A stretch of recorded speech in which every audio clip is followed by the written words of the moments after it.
70 دہائی کہیں گے، اس میں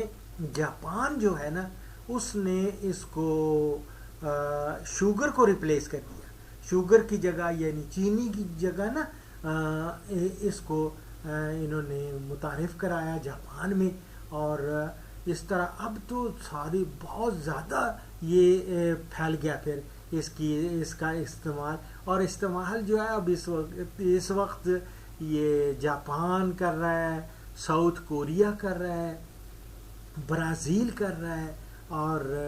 ساؤتھ امریکہ یہ کر رہے ہیں۔ یہ زیادہ بڑے کنزیومرز میں ان کا شمار ہوتا ہے، بہت یہاں کافی یہ پاپولر ہے۔ اور وہ طلباء اور طالبات جو اس کی باٹنی میں دلچسپی رکھتے ہیں ان کے لیے بھی میں ایک تصویر دے رہا ہوں۔ تو یہ اصل میں ایک پیرینیل ہربیشیس شراب ہے، یعنی کہ یہ 1 سال سے زیادہ لمبا بھی گرو کر سکتی ہے، اور اس کا نیٹو جو ہے میں آپ کو پہلے بھی بتایا کہ آبائی وطن ان کا ساؤتھ امریکہ ہے، لیکن سینٹرل بھی اور ساؤتھ امریکہ دونوں ہی ہیں۔ اور یہ میں نے اپنے پہلے پروگرام میں بھی بتایا تھا کہ سن فلاور فیملی یعنی سورج مکھی والے خاندان، اس سے اس کا تعلق ہے، اور یہ جتنے بھی سیمی ڈرائی ماؤنٹینز ہیں نا، جو بہت زیادہ خشک تو نہیں لیکن جو سیمی ڈرائی ہیں وہاں پہ یہ گرو ہوتا ہے۔ اور اس کے علاوہ یہ زمین اس کو نان سیلائن یعنی کہ کلراٹھی زمین نہیں ہونی چاہیے، اور بلکہ جو تیزابیت رکھنے والی زمین اس پہ تو بہت زبردست یہ گرو کرتا ہے۔ اور اس کے علاوہ یہ ہے کہ اس کے پھول کیسے ہوتے ہیں وہ بھی آپ دیکھیں، اس کے پتوں کی بناوٹ دیکھیں کیسے ہیں، برانچز کیسی ہوتی ہیں، اور اس کے جتنے بھی سبز حصے ہوتے ہیں نا سارے میٹھے ہوتے ہیں، اور تو وہ بھی آپ اس تصویر میں آپ دیکھ سکتے ہیں۔ اور یہ زبردست چیز ہے، اور یہ کن کن ممالک میں ہوتا ہے، کمرشلائز کہاں اس کی کلٹیویشن ہوتی ہے، یہ پیراگوئے میں اور برازیل میں، جاپان میں، اب چائنا میں، کوریا میں، میکسیکو میں، یو ایس اے میں،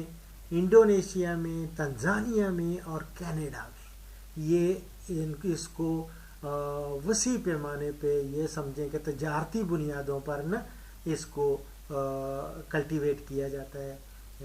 اس کو باقاعدہ اگایا جاتا ہے، کاشت کیا جاتا ہے۔ اب تو ہمارے پڑوس ممالک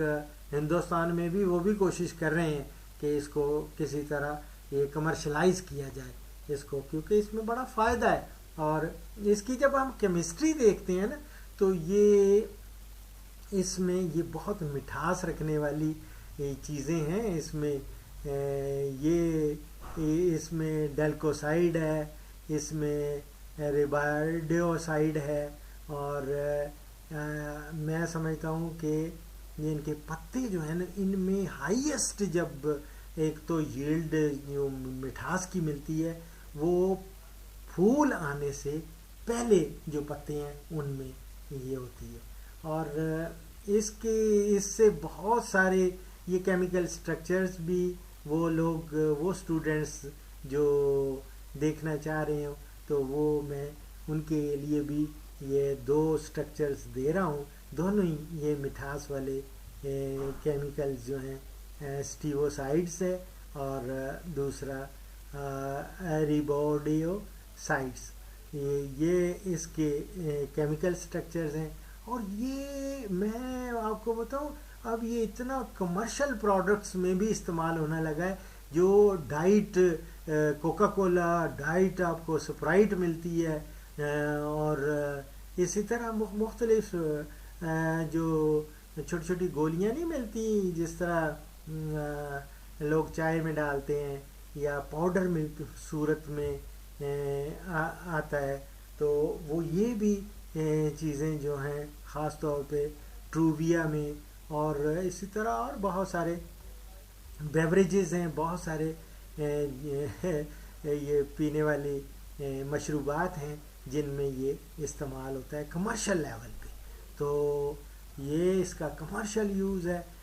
البتہ اس کی جو ہے نا نیوٹریشنل ویلیو، وہ بھی دیکھا گیا کہ جو خشک لیوز ہیں، جو خشک پتے ہیں، وہ 30 سے 45 گنا میٹھے ہوتے ہیں سکروز سے، عام سکروز، اور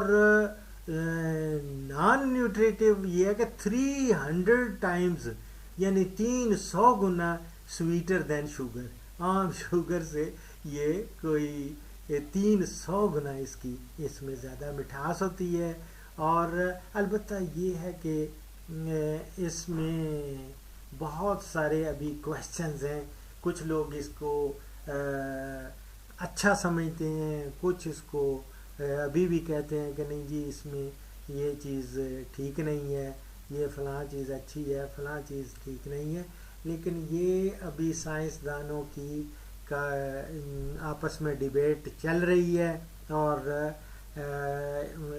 امید ہے کہ اس میں آئندہ اس میں بہتری آئے گی اور زیادہ رزلٹس ہمارے مستقبل میں ہمیں دیکھنے میں آئیں گے۔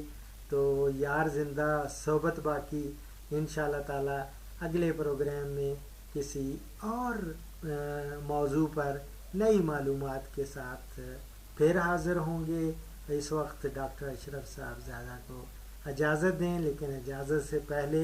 ایز یوزل حدیث مبارک۔ ہمارے پیارے نبی صلی اللہ علیہ وآلہ وسلم کا ارشاد گرامی ہے، جو مسلمان کوئی درخت لگائے، پھر اس درخت سے جو پھل کوئی انسان یا چوپایا کھا لے، تو وہ اس بندہ کے لیے صدقہ اور اجر و ثواب کا ذریعہ ہوگا۔ یہ بخاری سے میں کوٹ کر رہا ہوں۔ اسی کے ساتھ ڈاکٹر اشرف صاحب زادہ کو اجازت دیں، اپنی دعاؤں میں یاد رکھیں، فی امان اللہ۔